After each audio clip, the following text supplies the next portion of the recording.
Los huesos maxilares que vemos aquí en verde son huesos pares. Tenemos uno a la derecha, otro a la izquierda. Como se puede observar, no tiene una forma muy bien definida. Tiende a ser más bien irregular y se encuentra ubicada formando parte importante del macizo facial, un hueso importante del viscerocráneo.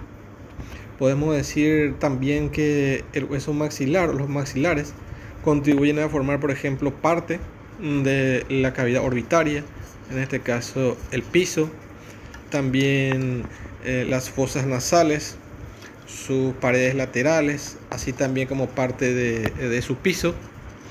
También tenemos en su conformación la bóveda palatina, parte importante de la bóveda palatina.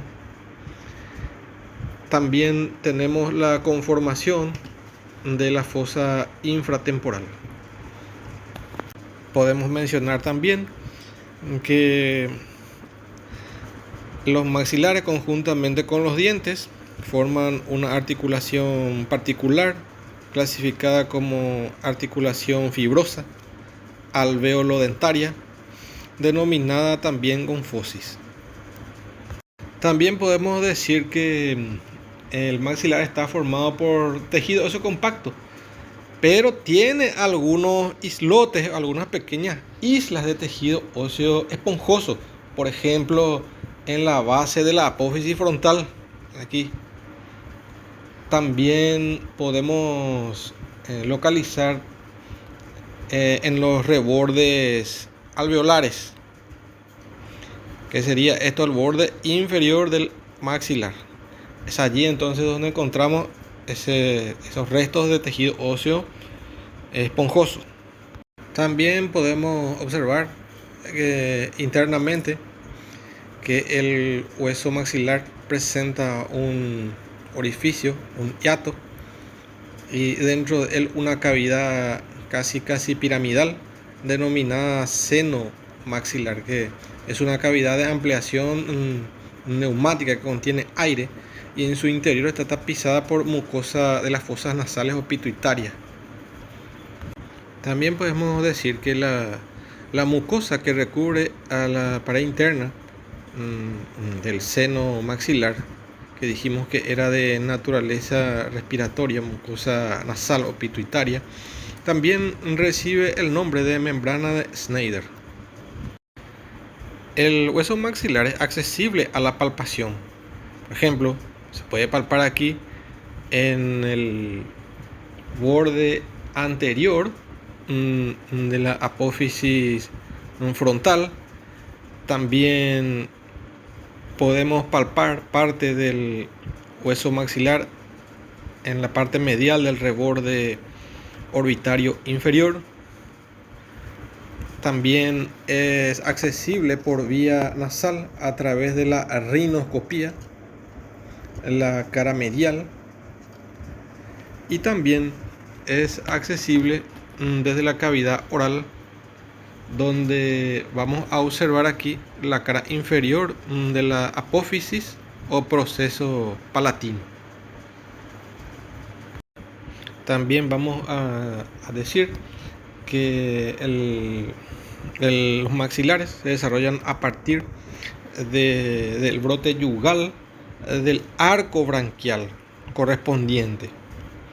En el segundo mes de vida intrauterina, allí aparecen zonas de osificación que posteriormente se sueldan en la sutura incisiva. También podemos decir que el hueso maxilar embriológicamente tiene osificación intramembranosa, y el seno maxilar aparece a partir del sexto mes y comienza a desarrollarse después del nacimiento en conjunto con la respiración. Con respecto a la anatomía descriptiva del hueso maxilar, vamos a decir que de esa forma irregular podemos sacar esencialmente una forma de cuadrilátero y en ella podemos distinguir dos caras. Si miramos de frente, en una vista anterior del viscerocráneo, vamos a observar que el maxilar va a presentar una superficie lateral y una superficie medial internamente, que aquí se ve en parte por su articulación con los demás huesos. Entonces vamos a decir que presenta una cara lateral y presenta una cara medial, cara lateral y cara medial. También el hueso maxilar presenta una serie de bordes que son fácilmente identificables. Aquí, por ejemplo, tenemos al borde anterior. Este es el borde anterior, la escotadura nasal. También tenemos al borde posterior, el borde posterior del maxilar, que sería la tuberosidad del maxilar. Tenemos también el borde superior, que está ubicado aquí en este sentido. Este es el borde superior del maxilar, también denominado borde infraorbitario.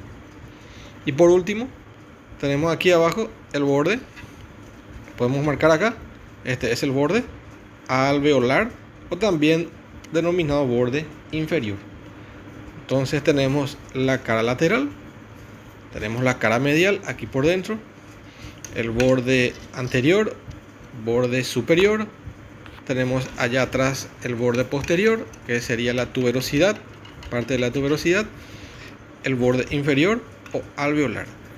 El maxilar también presenta una serie de ángulos, pero el ángulo que vamos a destacar por sobre los 4 que presenta va a ser uno de ellos, que es el ángulo antero superior, que contiene a la raíz de la apófisis frontal del maxilar. Los demás ángulos no son de importancia anatómica, ya que no presentan accidentes notables. Comenzamos describiendo a la cara lateral del maxilar. Podemos observar una serie de accidentes anatómicos. Por ejemplo, la fosa canina. Tenemos a la apófisis cigomática, antiguamente denominada apófisis piramidal. También encontramos a la eminencia canina, un relieve óseo importante de la raíz del canino. También encontramos a la fosa incisiva, o también conocida como mirtiforme. Podemos decir que en la fosa canina se inserta el músculo elevador del ángulo de la boca, y en la fosa mirtiforme el músculo depresor del tabique. La apófisis palatina o piramidal presenta también una serie de caras y bordes, que van a ser los siguientes. Va a presentar 3 caras, que van a ser una cara superior, también denominada orbitaria. ¿Por qué? Porque contribuye a formar parte del piso de la órbita. También una cara anterior en la región geniana, y otra cara posterior o infratemporal. En la cara superior u orbitaria vamos a localizar un canal o conducto de disposición anteroposterior denominado infraorbitario, por donde van a pasar allí en estado fresco los vasos y nervios homónimos. También podemos decir que la cara anterior, o también denominada por algunos autores como geniana, allí vamos a localizar un foramen que es la salida de este conducto que estaba en la cara superior, y se va a denominar foramen infraorbitario. Por dentro de este foramen infraorbitario se van a desprender de manera intraósea una serie de canalículos que se van a dirigir de arriba hacia abajo y de afuera hacia adentro, nos estamos refiriendo a los canalículos dentarios anteriores o alveolares anteriores, por donde pasan los vasos y nervios alveolares superiores anteriores. También tenemos la cara posterior, denominada también infraorbitaria, infratemporal, por su relación con la fosa. Y aquí se presenta a la tuberosidad del maxilar. También es notable la localización de unos forámenes, a veces uno, a veces dos o tres. Son los forámenes alveolares posteriores, por donde pasan los vasos y nervios alveolares posteriores, superiores. También podemos identificar los tres bordes: el borde anterior, que contribuye a formar el tercio medial del reborde orbitario; el borde posterior contribuye a formar la fisura orbitaria inferior, y también presenta externamente o lateralmente la espina cigomática.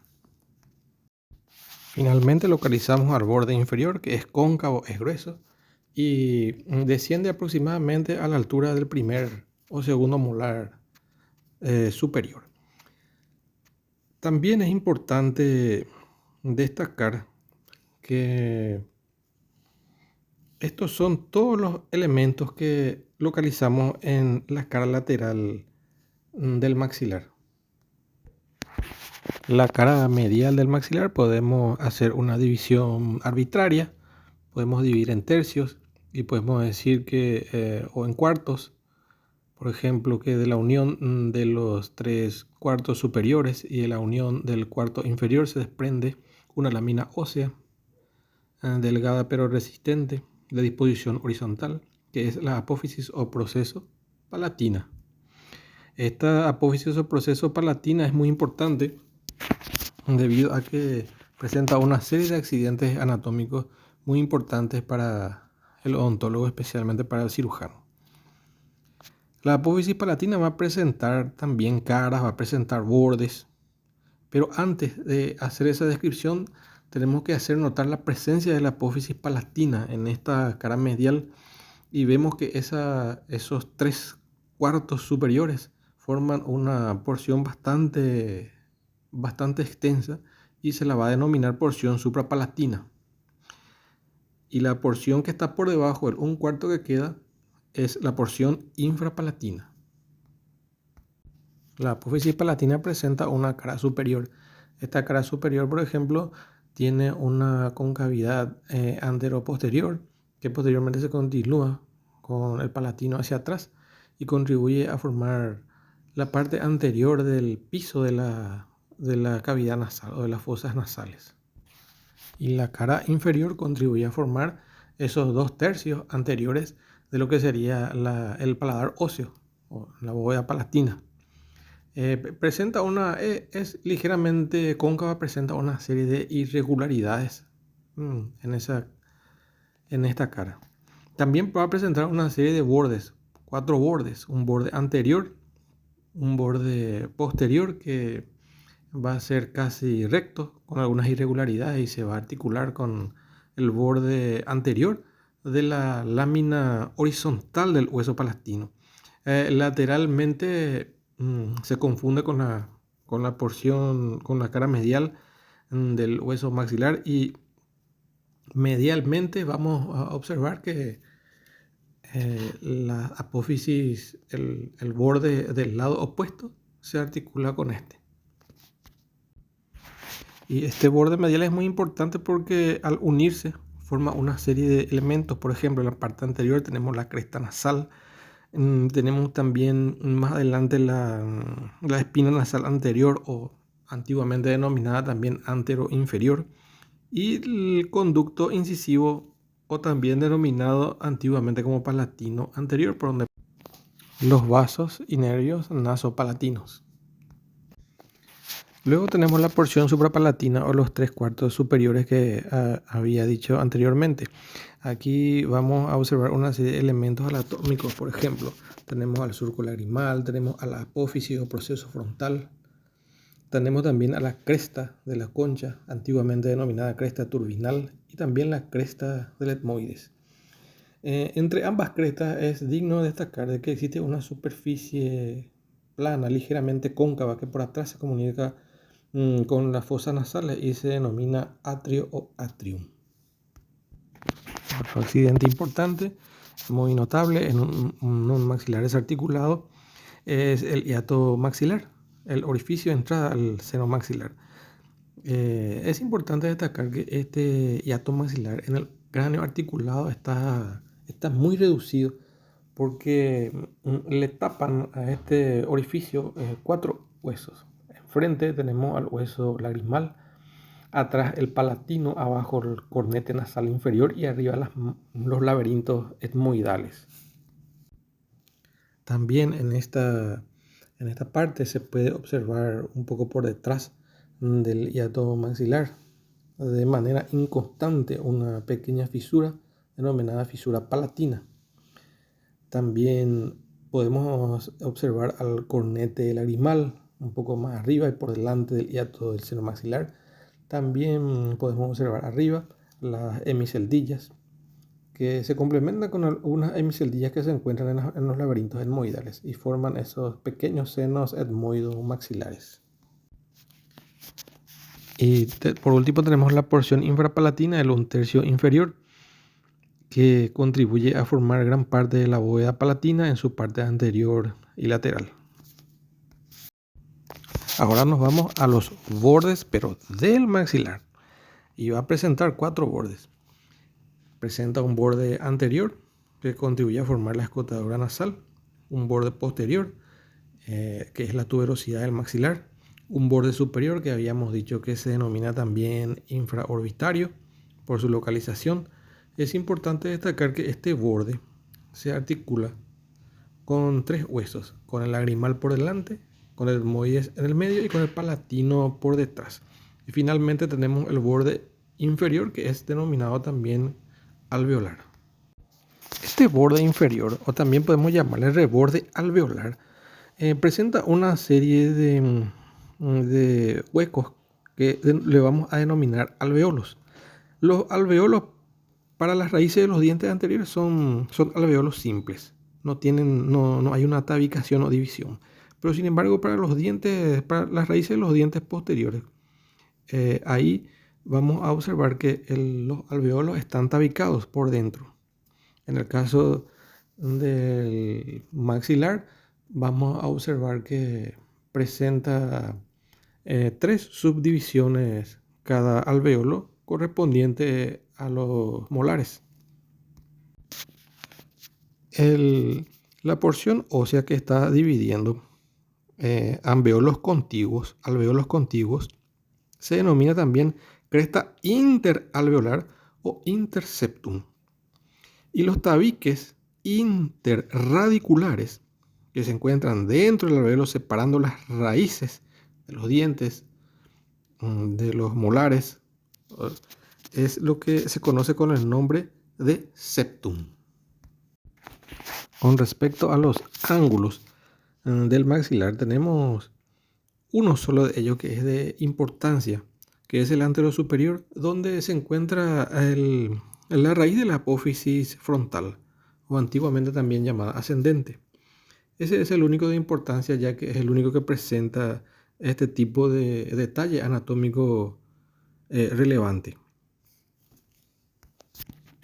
Esta apófisis o proceso frontal presenta una cara lateral, presenta una cara medial, también presenta un borde anterior que se articula con los huesos nasales, un borde posterior que se articula con el hueso lagrimal, también presenta un borde superior que se articula con el frontal. En esta vista de la cara medial suprapalatina podemos observar parte del hiato maxilar cubierto por algunos huesos. Allí arriba, por ejemplo, adelante por el hueso lagrimal, abajo por el cornete nasal y atrás se puede observar al hueso palatino. Algunos músculos que se insertan en el maxilar son, por ejemplo, en la cara orbitaria o superior, el músculo oblicuo menor del ojo. También tenemos al músculo buccinador.